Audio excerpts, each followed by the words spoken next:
Hello student, welcome to my channel in Aapki Pathshala. और आज हम लेसन 20 फॉग मतलब पार्ट 20 कोहरा के पार्ट का वर्ड मीनिंग और क्वेश्चन आंसर वगैरह करेंगे। तो चलिए बिना देरी किए आज के इस वीडियो को स्टार्ट करते हैं। यहाँ सबसे पहले हम वर्ड मीनिंग जान लेते हैं, ठीक है। फॉग का मतलब होता है कोहरा। केन का मतलब ज्ञान या विद्या। मैड ब्लाइंड मतलब अज्ञानता। क्लज्ड मतलब जकड़ लिया। लॉस्ट ऑल जजमेंट सारा निर्णय खो दिया। रेप्ड मतलब तेजी से। लीड मतलब नेतृत्व करना। हाल्टेड मतलब रुका। तो इस तरह से ये वर्ड मीनिंग पूरा हुआ। चलो अब आगे बढ़ते हैं।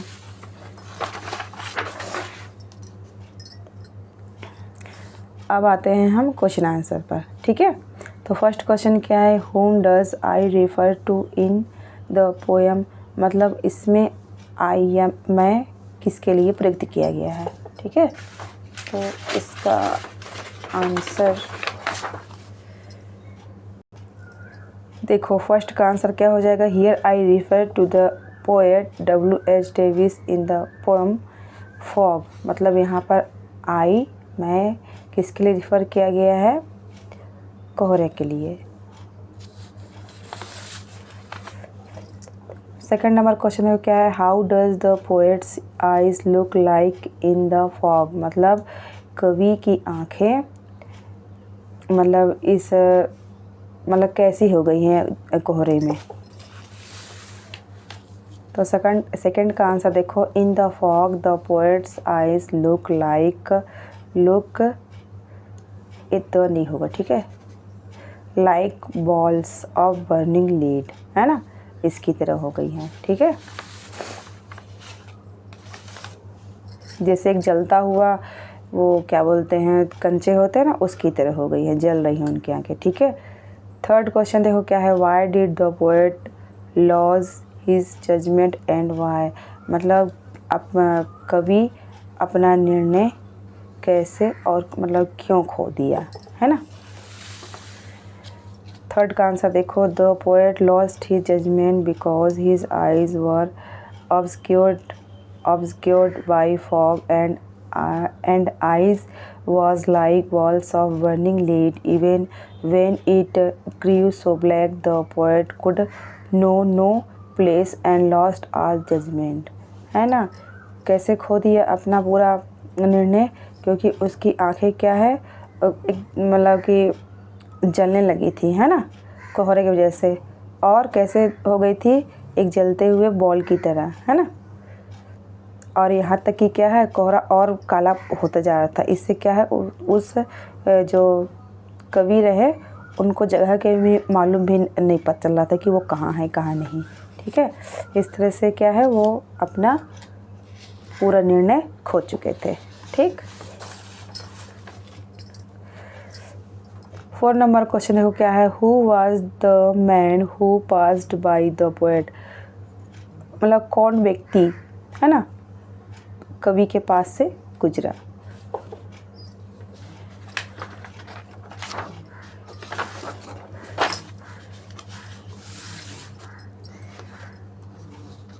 फोर का आंसर देखो, the man who was blind passed by the poet, मतलब एक अंधा व्यक्ति उनके पास से गुजरा। 5 number, how did the poet reach home, कवि घर कैसे पहुँचे। A man who was blind passed close on by the poet and asked him way and said to come and follow him. Then he wrapped the stone in front and told the poet to keep trust and come, and the poet followed him like a child. Thus a blind man led the poet to reach home. इसका मतलब कि एक अंधा व्यक्ति उनके पास से गुजरा, ठीक है, और कवि ने उनसे पूछा कि अपने रास्ते के बारे में, सॉरी। और उसने क्या कहा अंधे व्यक्ति ने, चलो मेरे साथ, है ना, मेरे पीछे आओ। और उसने क्या है, अंधे व्यक्ति ने मतलब कि रास्ते में जो क्या बोलते हैं पत्थर वगैरह होते हैं उनको हटाते हुए क्या है उनसे बोले, कवि से बोले कि आप मुझ पर विश्वास करिए और मेरे साथ आइए। और कवि जो रहे उनके पीछे पीछे एक बच्चे की तरह चले गए। इस तरह उस अंधे व्यक्ति ने उनको घर तक पहुंचाया। ठीक है। 6 नंबर क्वेश्चन देखो क्या है, which word indicates to us that the second man was blind.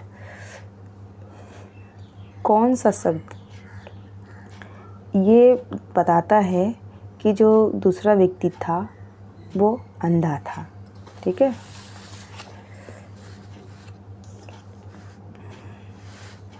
The word blind indicates to us that the second man was blind। कौन शब्द है, ब्लाइंड शब्द है। ये दर्शाता है कि जो दूसरा व्यक्ति था वो अंधा था। 7 नंबर क्वेश्चन देखो, what message do you get from this poem. इस कविता से आपको क्या संदेश मिलता है। तो क्या संदेश मिलता है, through this poem we get a great message that physically challenged people have done great things and reach so, एक ही सो रहेगा। ठीक है, हाई, है ना। सो वी शुड नॉट जज special challenge people but should seek into their within abilities. मतलब इस कविता के माध्यम से हमें एक महान संदेश ये मिलता है कि जो शारीरिक रूप से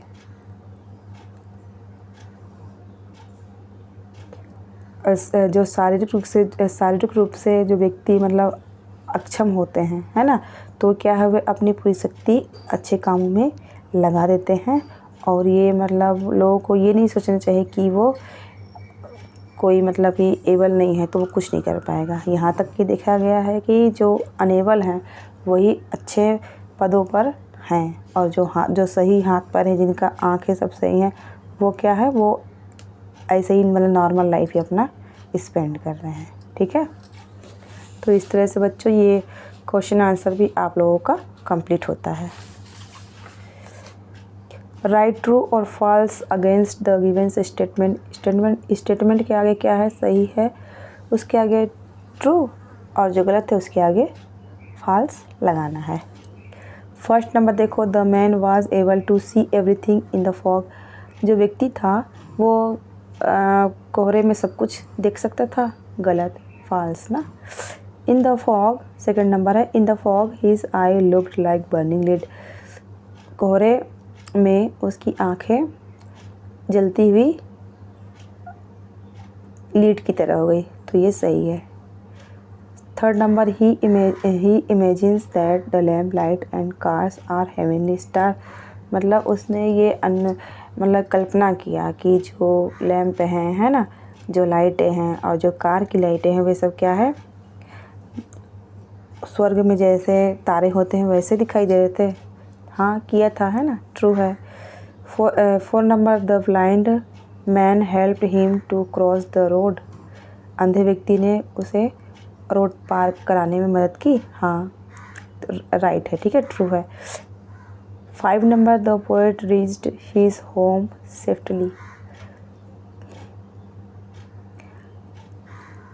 जो कवि रहे वे मतलब घर सुरक्षित पहुंच गए, ट्रू है ना, पहुंच गए, सही। सी नंबर देखो, right the स्टेंजर number which gives the following sense.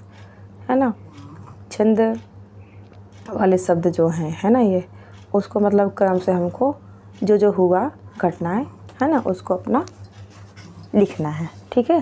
तो फर्स्ट नंबर जो है ना ये सबसे लास्ट में हुआ, ये 5 है। फिर जो ये सेकंड नंबर है ये थर्ड है। ठीक है। फिर जो थर्ड है, it is not possible to see anything during fog, ये फर्स्ट है। ठीक है।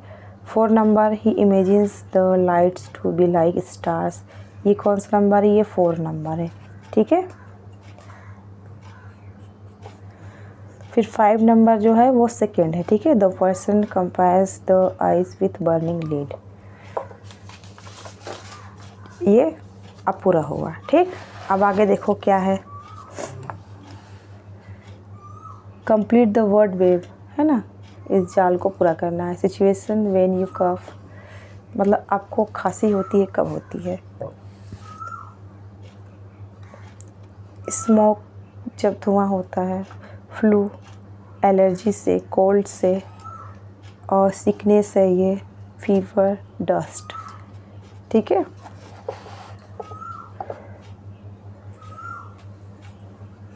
Two seasons in which you can see fog, मतलब 2 मौसम बताओ जिसमें आप क्या कोहरा देखते हो। फर्स्ट है क्या? Winter, and second early spring है, ठीक है। सेकंड नंबर देखो क्या है, give 3 rhymes word for the word given below, मतलब नीचे दिए शब्द जो है उनके राइम वर्ड लिखना है, ठीक है। तो हेड का क्या होगा? Lead, dead, bread. प्लेस का स्पेस, रेस, ट्रेस। कार्स का stars, wars, bars. Third number देखो, use the following word in sentence, मतलब इस सब शब्दों में प्रयोग करना है, ठीक है। तो इसको आप लोग बना लीजिएगा। तो और इसी के साथ आज का ये लेसन भी कंप्लीट होता है। उम्मीद करती हूँ बच्चों आज का ये वीडियो आप लोगों को अच्छा लगा होगा। अगर अच्छा लगा होगा तो इस वीडियो को एक लाइक ज़रूर करिएगा, अपने दोस्तों से इसे शेयर करिएगा और मेरे चैनल को सब्सक्राइब करिएगा। मिलते हैं अगले वीडियो में, तब तक के लिए bye bye and take care. जय हिंद, जय भारत, जय छत्तीसगढ़।